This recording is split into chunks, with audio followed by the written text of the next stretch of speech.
하나님 아버지, 오늘도 하나님의 말씀 앞에 겸손한 사람들이 되어서 하나님이 우리에게 부탁하시는 일들을 잘 기억하고 주의 은혜로 말미암아 맡기신 일들에 대하여 잘 감당하는 성전들이 되게 하여 주시옵소서.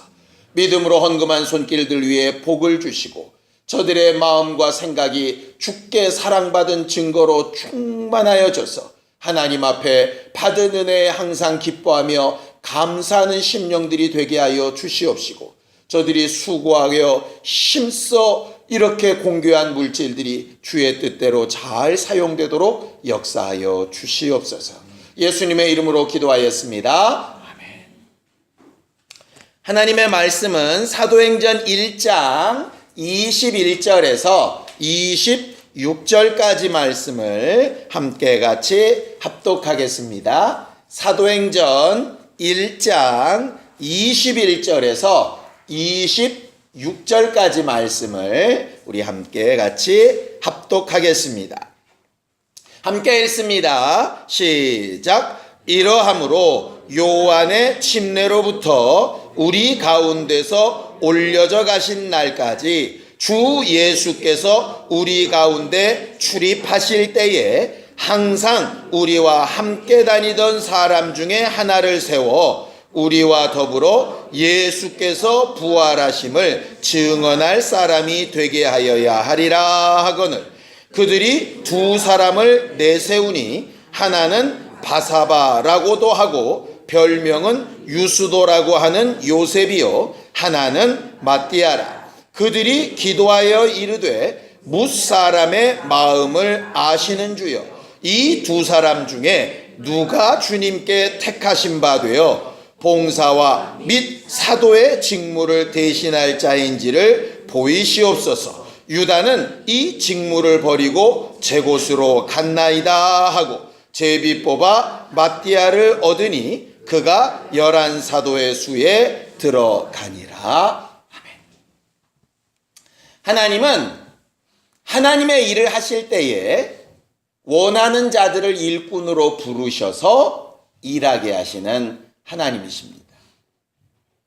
하나님은 전능하시고 또 모든 것을 아시기 때문에 실수가 없이 부족함이 없이 하나님이 직접 모든 일을 다 하실 수도 있지만 그렇게 일하시지 않고 성경은 항상 하나님이 쓰시는 사람들에 대하여 이렇게 말하고 있어요. 하나님이 쓰시는 사람. 우리가 지난 주일날 거룩하고 온전한 성전이 되자라고 말했었죠. 왜 거룩함이 필요하냐? 하나님이 하나님의 일에 쓰시려면 하나님의 편에 선 사람, 하나님이 쓰실 수 있는 자격이 있는 사람이 필요한데 그게 바로 거룩입니다. 그래서 이렇게 얘기하죠. 여러분들이 아는 것처럼 모세가 십계명을 받으러 시내산 꼭대기에 올라갔을 때 이스라엘 사람들이 밑에서 죄를 하나 저지르죠. 금송아지를 만들고 그 금송아지가 하나님이라고 하면서 춤추며 뛰놀았습니다. 그때 모세가 내려오면서 첫 번째 받은 돌판을 깨고 그 다음에 명한 것이 뭐냐면 누구든지 이스라엘 백성들 가운데 하나님의 편에 선 자들 나와라. 그때 나온 사람들이 누구냐면 레위 족속들이었어요. 그게 바로 하나님의 편에 선 사람들, 거룩한 자들이라고 하는 말입니다. 레위도 똑같이 금송아지 만드는 일에 동참을 했어요. 그럼에도 불구하고 하나님의 편에 선 거룩이라고 하는 것은 무슨 뜻이냐면 죄가 없다는 얘기가 아니라 완전하다는 얘기가 아니라 결정적인 순간에 하나님의 명령에 순종하여서 하나님의 편을 고르는 사람들이라고 하는 뜻이에요. 다른 말로 하면 순종하는 사람들이라는 뜻이에요. 아유, 내가 뭘 이렇게 하는 사람이 아니라 하나님께서 명령하셨을 때 부족하지만 연약하지만 저들과 다름없이 더럽고 추하지만 그래도 하나님이 나를 쓰시겠다면 사용하여 달라고 이렇게 순종하는 사람이죠. 대표적인 케이스가 예수에게 태를 내어주었던 마리아도 들 수 있죠. 주의 계집종이오니 주께서 사용해 달라고. 하나님께서 일을 쓰실 때 그 일꾼들의 대부분은 다 이렇게 순종하고 또 하나님의 명령에 응답하는 사람들이었어요. 그들이 순종하고 응답을 하려면 먼저 필요한 게 뭐가 있을까요? 하나님이 부르셔야죠, 먼저. 순종은 그분이 부르시지도 않았는데 저요가 아니라 하나님이 뭔가를 요청하실 때, 말씀하실 때, 그 다음에 저요 해야 되는 거예요. 그래서 우리가 지난주 수요일 날 혹시 기억나시나요?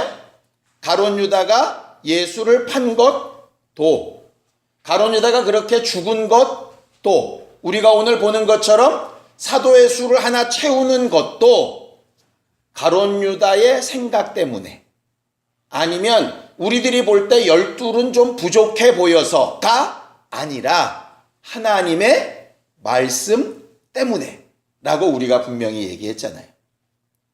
우리가 교회 행사를 하고 또 어떤 직분을 세우고 이렇게 할 때 보면 간혹 어떤 상황 때문에 필요에 의해서 이 사람을 세우려다 보니까 저 사람이 섭섭할까봐 뭐 이런 식으로 하는 경우들이 간혹 존재하거든요. 소위 형평성이라고 하는 것 때문에. 근데 사실은 성경에서 말하고 있는 건 그건 아니에요. 하나님이 명하신 것이 있다면 엄격하게 얘기해서 다 반대돼도 해야 되는 것이고요. 하나님이 하지 말라 하는 것이 있다면 우리가 다 좋다고 해도 하지 말아야 하는 거죠. 중요한 건 뭐냐? 하라 하시는 것에 우리는 어떻게 할까? 이런 것들을 결정할 때에 말씀을 따라 하려고 굉장히 염두에 두고 깊이 생각하고 해야 한다는 거죠. 어떤 교회에서 행사를 하니까 우리도 하자. 남들이 뭘 하니까 우리도 하자는 전적으로 맞지 않는 얘기입니다.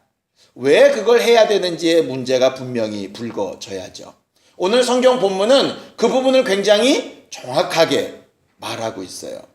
우리가 뭔가를 해야 될 때 왜 해야 되는지, 왜 해야 되는지가 분명하다면 어떻게 해야 되는지, 이게 오늘 굉장히 중요한 문제입니다. 우리가 대부분 그냥 왜 해야 하나를 별로 생각하지 않고 하는 경우가 굉장히 많이 있죠. 성경은 예수께서 자기의 원하는 자들을 불러서 제자들을 삼으셨다라고 마가복음에 분명히 얘기합니다. 그렇죠? 그런데 자기의 원하는 자를 부르실 때 분명히 목적이 있었어요. 어떤 목적이 있었습니까? 자기와 함께 있게 하시고, 두 번째는 전도도 하고, 세 번째는 귀신을 내어 쫓는 권세도 있게 하려 하심이라라. 이게 왜 그러느냐? 예수가 오신 목적이 그거거든요. 우리랑 함께 하시고, 우리에게 복음 전하시고, 귀신을 명하여 쫓아 우리의 삶 가운데도 하나님의 나라가 체험되도록 하기 위해서 오셨어요. 결국 제자들을 세우신 목적은 간단합니다. 예수가 하는 일을 똑같이 하게 하시려고 제자들이 필요했어요. 나 혼자 다니기 너무 외로워서 필요한 것도 아니고요. 혼자 다닐 때 그냥 무슨 보디가드가 필요해서도 아니었어요. 예수는 목적이 분명했어요. 예수가 이 땅에 오신 목적을 똑같이 할 수 있는 사람. 그래서 사도라고 불리는 거예요. 사도라는 뜻이 보내심을 받았다라는 뜻이에요. 먼저 보내심을 받은 자가 누구냐면 예수시거든요. 아버지께서 나를 보내셨다, 이렇게 말하잖아요. 성령도 보내심을 받았잖아요. 하나님께서 일꾼을 택하시고 보내셨을 때에는 분명한 목적이 있으세요. 그 목적은 공통적인 것도 있고 개인적인 것도 있죠. 예를 들면 12사도 가운데 공통적인 목적은 아까 우리가 얘기했던 세 가지예요. 그렇죠? 근데 때로는 필요에 따라서 3명만 데리고 가시기도 하고, 유다에게만 따로 일을 시키시기도 하고, 이렇게 하죠. 그러니까 개인적인 부분도 있어요. 쉽게 얘기하면 교회를 택하신 목적도 하나님은 분명히 이유가 있으세요. 교회라는 걸 이 땅에 왜 두셨나? 아주 공통적인 교회의 목적은 너무나도 분명한 한 가지죠. 예수 그리스도의 몸으로 예수를 드러내는 것. 이거는 어떤 교회도 부인할 수 없는 거예요. 그러면 그것을 위해서 그럼 각각의 교회들은 또 어떤 모습을 가지나? 수리의 안디옥 교회처럼 선교하는 교회의 모습을 가지기도 하고, 예루살렘 교회처럼 뭔가를 판단하는 교회의 모습을 가지기도 하고, 고린도 교회처럼 은사들이 막 나타나기도 하고, 에베소 교회처럼 잘 가르치는 교회의 형태로 나타나기도 하고, 뭐 여러 가지 형태들이 있을 수 있을 거예요. 마치 한 몸에 여러 지체가 있는 것처럼 교회들은 분명한 하나의 목적을 위해서 여러 가지 모양의 교회들로 나뉠 수 있어요. 그러니 저 교회는 좋은 교회, 저 교회는 나쁜 교회, 사실 그렇게 판단할 수가 없는 거라고요. 본래의 목적에 맞나, 예수의 몸이 증거되는 일에 맞나, 그리고 저들에게 주어진 목표를 잘 이루고 있나, 그걸 보면 좋은 교회인 거예요. 성도들도 마찬가지죠. 여러분들은 분명히 예수 그리스도의 몸으로서 예수를 닮아가는 사람들이 되기 위하여 모였어요. 그리고 흩어져서 그 모습을 나타내기 위해서 모였어요. 그것만 한다면 어떤 모양으로 이 자리에 앉아왔든지 아무 상관없어요. 또 각각의 모습에 맞춰서 있는 상황에서 예수를 드러내는 거죠. 그런데 목적이 불분명하면 목적이 이루어지는 것과 전혀 무관하게 그저 보이는 행사로 끝나버릴 수 있어요. 우리끼리 좋은 걸로 끝나버릴 수 있다. 아, 너무 힘들었다. 너무 좋았다. 아, 재미없었다. 뭐 이런 걸로 끝나버릴 수 있다고요. 행사든 직분이든 모든 부문이든 마찬가지죠. 또 그런 일을 하다 보면 내 의견과 같을 수도 있고 아닐 수도 있잖아요. 그러니까 내 의견과 달라도 주의 뜻이 이루어졌으면 된 거고, 내 의견과 정말 똑같다고 무조건 좋은 게 아니라 하나님이 원래 목적하신 게 맞으면 맞는 거예요. 그런데 그게 불분명해지면, 내 의견이 묵살된 것으로 여겨지면 모든 것이 다 부정적으로 보이게 될 경우도 있게 되죠. 오늘 초대교회가 시작되는 시점, 아직 성령도 오시기 전에 그 부분부터 성경은 가르쳐서 말을 하고 있는 거예요. 하나님은 원하시는 자들을 부르시고 그들에게는 분명한 목적을 주셨어요.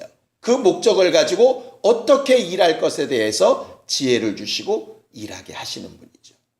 자, 성경을 좀 보겠습니다. 21절, 22절을 좀 보겠습니다. 21절, 22절입니다.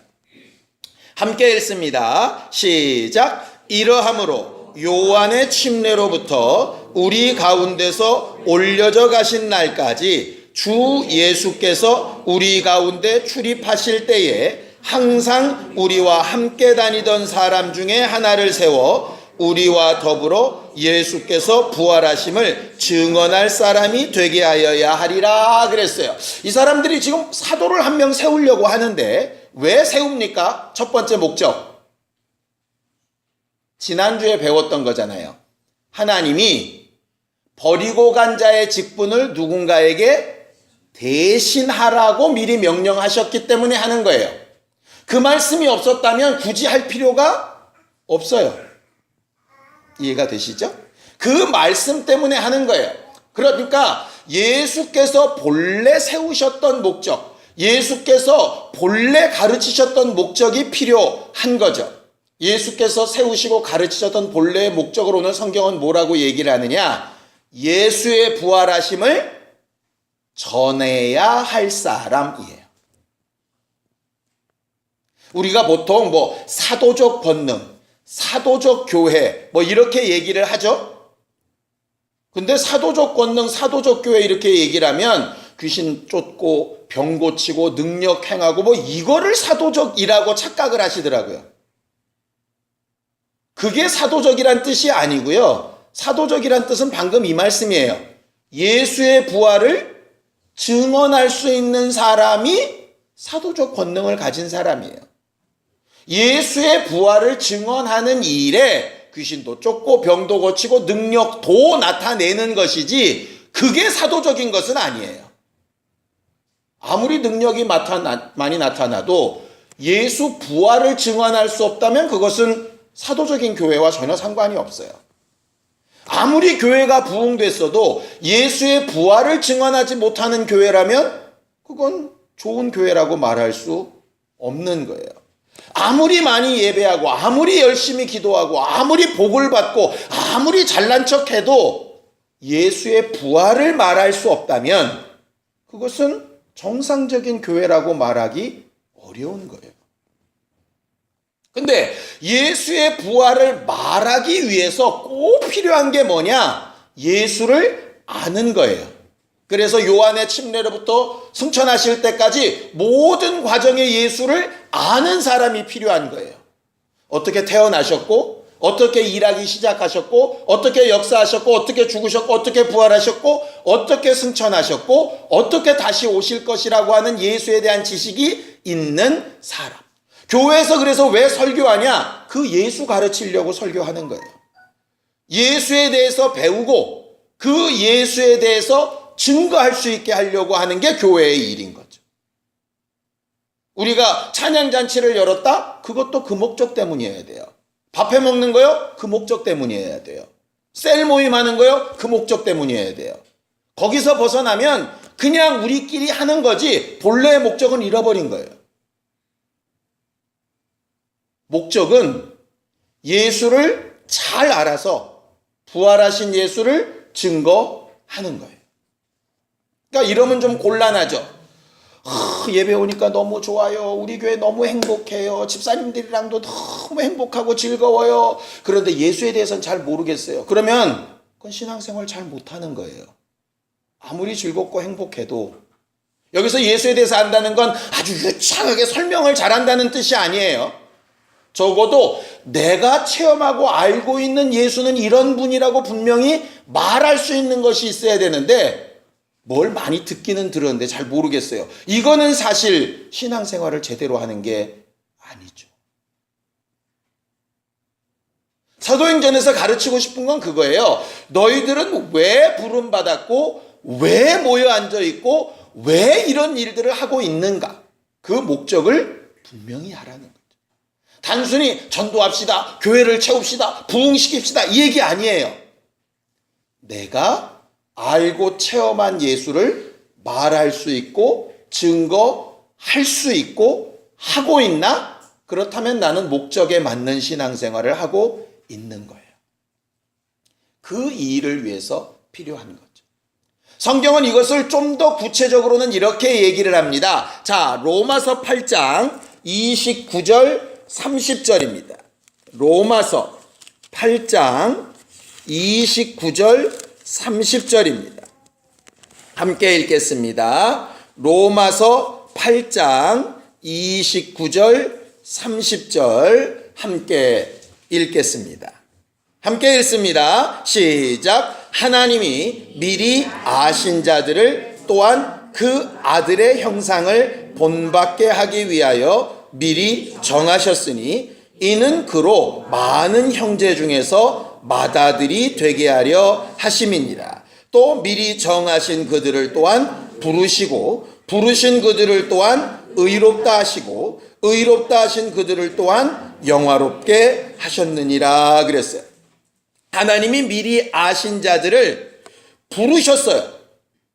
정하셔서 부르셨어요. 우리는 다 하나님께서 미리 아시고 우리를 정해서 부르신 사람들이에요. 왜 부르셨느냐? 그 아들의 형상을 본받게 하기 위하여 그랬어요. 그 아들의 형상을 본받게 한 증거의 결과가 뭐냐? 그로 맏아들이 되게 하려 하심이라 얘기해요. 다른 말로 하면 첫 열매라고 하는 뜻이죠. 그가 맏아들이면 우리는 둘째, 셋째, 넷째, 다섯째 이런 얘기예요.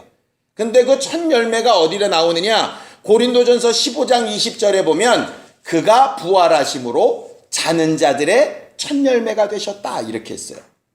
그러니까 결국 우리가 부활할 것에 대하여 예수의 부활하심에 대하여 우리가 믿는 소망에 대하여 말할 수 있게 하기 위하여 우리를 정해서 부르셨다는 얘기예요. 근데 가룟 유다는 정해서 부르셨는데 어떻게 됐어요? 그 정해서 부르신 이유를 버려버리고 제 길로 갔죠. 그래서 저주받았다 얘기하는 거예요. 하나님이 원하시는 건 정해서 부르신 그 이유를 버리지 않고 끝까지 가져가는 거예요. 중간에 실수가 없다는 얘기 아니라 그랬죠. 금송아지 만드는 일에 아론도 동참했고요. 레위인도 동참했어요. 그런데 결정적으로 왜 구원하셨고 왜 불러내셨는지를 이유를 알고 그것을 계속 유지해 나가는 사람들이 하나님의 사람들입니다. 내게 주어진 목적이 분명해야 하는 거죠. 그 부분을 여러분들이 좀 확실히 알았으면 좋겠어요. 베드로가 사람들 앞에서 120명쯤 모인 사람들 앞에서 이 말을 한 거예요. 하나님의 말씀대로 우리가 사도를 뽑아야 되는데 이 사도를 뽑기 위해서는 조건이 필요하다. 예수를 잘 아는 사람.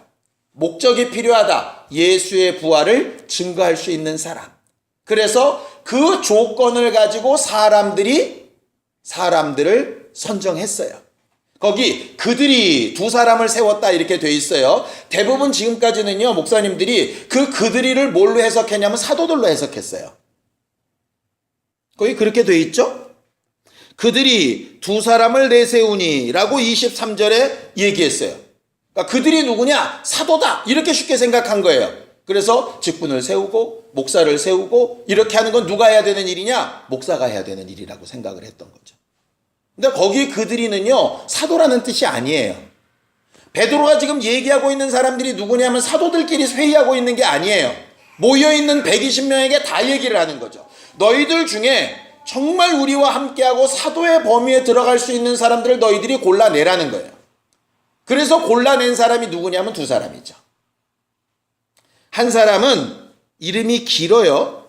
바사바라고도 하고 별명은 유수다고로 하는 요셉이에요. 이 바사바라고 하는 말은 히브리 말인데요. 이건 무슨 뜻이냐면 안식일의 아들이라는 뜻이에요. 이게 뭔 뜻인가를 봤더니 이런 거죠. 안식일만큼 그렇게 거룩한 사람이란 말이에요. 별명이 유수도래요. 유수도는 로마 이름인데요. 이게 무슨 뜻이냐면 justice, 정의란 뜻이에요. 정의로운 사람이란 말이에요. 소위 이런 얘기하죠. 법 없이도 살 사람. 저 사람이 법이야. 이렇게 말할 수 있을 만큼 별명 자체가 정의예요. 그냥 그 사람은. 그리고 이름은 요셉이에요. 요셉은 라헬이 이제 요셉을 지을 때 하나 더 그렇게 얘기는 뭐냐면 하나님의 사람이 배나 하나가 더 뭐 이런 뜻이거든요. 요셉이란 말 뜻이. 그러니까 그 이름 자체가 굉장히 성경적이에요. 정의롭고요. 안식일의 기준이 될 만큼 거룩하고요. 그리고 그런 사람이 더 있으면 좋겠을 만큼 그렇게 유명한 사람이에요. 또 한 사람은 누구냐? 마띠아예요.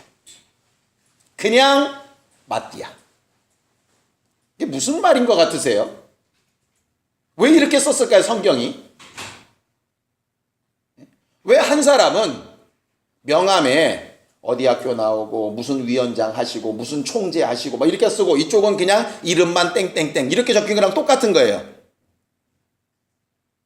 우리가 지방선거 때 명함 받으면 잔뜩 써 있는 사람, 그냥 이름만 딱 있는 사람. 결국 무슨 얘기냐면 이런 거죠. 요셉이라고 하는 사람은 사람들한테 꽤 유명한 사람이에요. 별명도 붙고 인정도 받고 굉장히 괜찮은 사람이에요. 근데 마띠아는 그냥 마띠아야. 마띠아라는 뜻이 뭐냐면 하나님의 선물이란 얘기예요. 하나님의 선물 우린 다른 말로 뭐라고 부르죠? 은혜. 그래서 누구는 이렇게도 해석해요. 은혜 아니면 살 수 없을 만큼 좀 그런. 결국 이름만 딱 보면요. 어떤 현상이 벌어지느냐. 아, 요셉이라고 하는 사람은 꽤 인정받고 능력이 있다고 여겨지는 사람. 마띠아라고 하는 사람은 예수 처음부터 끝까지 함께 하긴 했는데 별로 빚도 없고 이름도 없이 그냥 열심히 자기 일에 충성된 사람. 그런데 둘 다 자격은 충분한 사람이라고 하는 말이에요. 보통 같으면 어떻게 했을까요? 투표합시다. 이렇게 나왔겠죠. 투표했으면 누가 됐을까요? 분명히 요셉이 됐을 거예요. 근데 사도들이 성도들한테 이렇게 기도를 시키는 거예요. 기도합시다. 우리들이 볼 때 이 두 사람은 사실 누가 사도에 들어가도 상관이 없어요. 왜? 기존 기준이 맞으니까. 그렇죠? 우리가 항상 일할 때 보면 이래도 사실 상관없고 저래도 상관없은 때가 있잖아요. 그런 경우는 뭐 어느 쪽으로 골라줘도 상관없어요. 그러면 이제 어떻게 되느냐? 본인들의 취향에 따라서 결정을 하게 돼요. 저 사람은 나랑 친하니까. 뭐 이렇게. 그런데 사도들이 이렇게 기도를 시키는 거예요. 기도하는데 이렇게 기도합시다. 무사람의 마음을 아시는 주여. 우리 모든 사람의 마음을 다 아시는 주여. 이 말은 뭐냐면 모든 사람의 마음이 같다 다르다. 다르다. 다 각각 다르니까. 이걸 의견을 합치려면 어렵잖아요. 하나님께서 우리 마음을 다 잘 아시니까 이 많은 마음을 다 돌아보시고 하나님께서 원하시는 자로 골라주세요. 이거예요. 그리고 나서 제비를 뽑죠. 뽑았더니 신기하게 사람들의 마음이 같던 요셉이 아니라 전혀 이름밖에 모르는 마띠아가 딱 뽑히는 거죠. 이게 하나님의 법칙이에요. 이 말은 우리가 원하는 것은 무조건 거꾸로 가셔 이 얘기가 아니에요. 뒤집어 얘기하면 우리가 좋아하고 우리가 많이 그렇게 생각한다고 하나님의 생각과도 똑같다는 얘기가 아니라는 얘기예요. 우리는 굉장히 그런 걸 착각하거든요. 그러면 뭐 하나님 마음대로 할 거면 뭐 이렇게 필요해? 뭐 이럴 수 있잖아요. 근데 그렇지 않아요. 제비 뽑기 이전까지는 누가 할 문제예요? 우리가 해야 될 문제예요. 왜? 하나님의 말씀을 알고 하나님의 말씀에 맞춰서 정확하게 그 기준대로 일을 만들어가는 건 우리가 해야 될 일이에요. 근데 최종 결정은 누가 하셔야 되는 거예요? 하나님이 하셔야 될 문제예요. 목사가 결정해도 좋고요. 성도들이 이렇게 투표를 해서 결정을 해도 좋은데 이 사람들의 머릿속에는 뭐가 있냐? 제비 뽑아 재수 있게 됐다가 아니라 하나님이 하셨다라고 다 공통적으로 생각하고 있다는 거죠. 전체적인 의견을 다 모아서 하나님의 일을 계획하고 그 일의 결정은 우리의 원함이 아니라 하나님이 하셨다라고 인정할 수 있는가 하고 하는 그 방법을 찾아야 하는 거예요. 그러니까 제비 뽑기가 좋다 이 얘기가 아니에요. 제비 뽑기가 하나님이 하셨다라고 인정한다면 그렇게 해야 되는 거고요.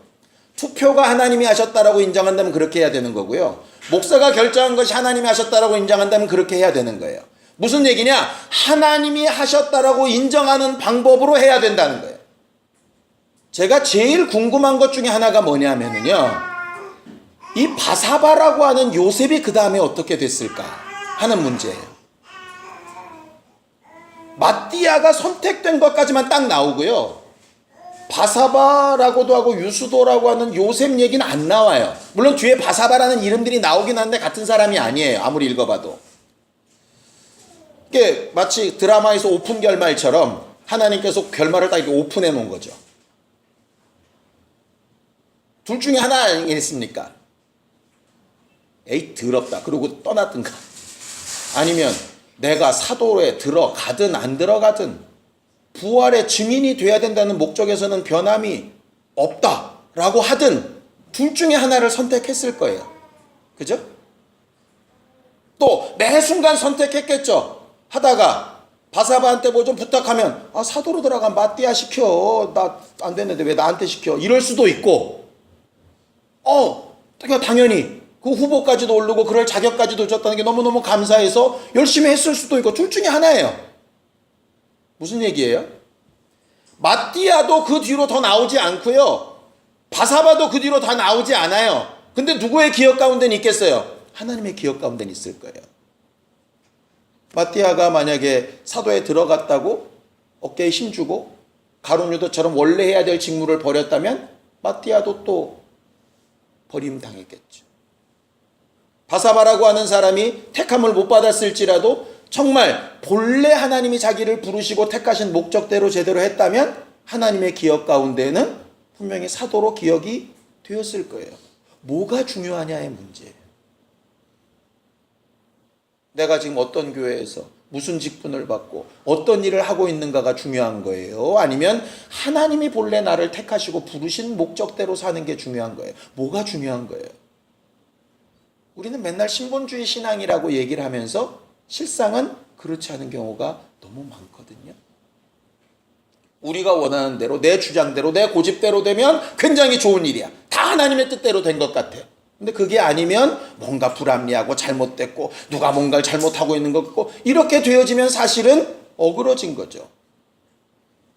누가 뭘 어떻게 잘못했고 엎어지고 맞춰지고 막 엉망진창으로 가더라도 하나님이 원하시는 길이 이루어져 가고 있으면 되는 거예요. 내 뜻대로 아무리 잘 되고 아무리 스무스하게 잘 이루어져도 원래 하나님의 뜻대로 되지 않으면 무관한 거고. 오늘 성경에서 말해주고 싶은 내용이 그거예요. 성령을 받기 전에 하나님의 교회에게 꼭 가르치고 싶으셨던 부분이 바로 이 부분이에요. 왜냐? 성령 받고 나면 은사가 나타나겠죠. 증거들이 드러나겠죠. 받은 사람과 못 받은 사람이 나오고 증거가 나타나는 사람과 아닌 사람이 나타나겠죠. 그럼 또 성령을 받고 뭔가 가지고 뭔가 능력이 나타나는 사람 어깨에 힘 좀 들어갈 테고 뭔가 된 것처럼 뻗을 테고 그렇지 못한 사람은 나는 뭐 부족한가 보다. 은혜가 부족한가 기도가 부족한가 막 이러고 뭐 쭈그리고 앉아있을 테고 그러기 전에 진짜 중요한 게 뭔가를 알려주고 싶으십니다. 성령이 오신 목적도 분명히 있어요. 은사가 나타나는 목적도 분명히 있어요. 그 목적에서 벗어나면 우리가 잘 아는 하마르티아, 목적을 벗어난 화살, 죄인 거예요. 제가 여러분들에게 앞에 서서 목회하는 것도 마찬가지죠. 여러분들이 교회에 와서 신앙생활하는 것도 마찬가지예요. 중요한 목표는 딱 하나밖에 없어요. 예수를 어제보다 더 잘 알고 예수의 부활을 어제보다 더 분명하고 담대하게 증거할 수 있는 것. 말로든 삶으로든 선택으로든 모로든. 그 일에 필요하다면 직분을 감당해도 좋고요. 그 일에 필요하다면 직분을 내려놔도 좋아요. 그 일에 필요하다면 우리 교회 함께 신앙생활해도 좋고 그 일에 필요하다면 우리 교회를 떠나서 다른 교회 가서 신앙생활해도 상관없어요. 자유예요. 그 목적이 분명하다면. 저는 그 목적으로 여러분들을 목회하고 여러분들을 권면하고 여러분들과 상담하고 그렇게 하기를 원하고 여러분들도 여러분들의 선택을 그 목적에서 바라볼 수 있었으면 좋겠어요. 그렇다면 겸손히 나를 내려놓을 수 있어요. 선택을 받든 선택을 받지 못하든 사람들의 인기를 얻든 그렇지 않든. 오늘 성경 본문은 하나님은 이름 없는 자를 쓰신다 뭐 이런 내용 아닙니다. 어느 누가 되었든 하나님의 목적과 방법에 맞는 사람을 쓰신다는 거예요. 이 시간 함께 같이 기도할 때 우리는 과연 어떻게 신앙생활하고 있는지를 제대로 잘 분별해 볼 수 있도록 합심하여 함께 같이 기도하겠습니다.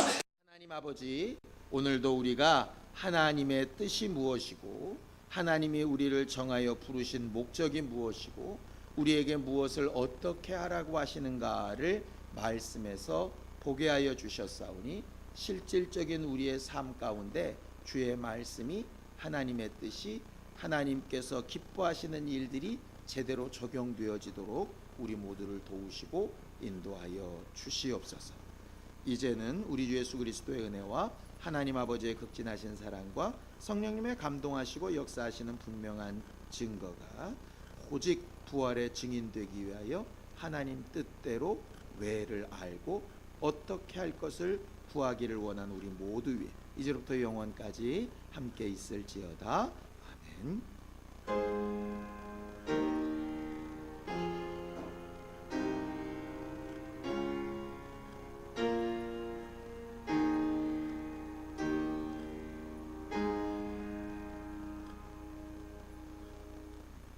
우리 예배와 함께 하신 하나님 앞에 감사만 끝내겠습니다. 수고하셨습니다. 감사합니다.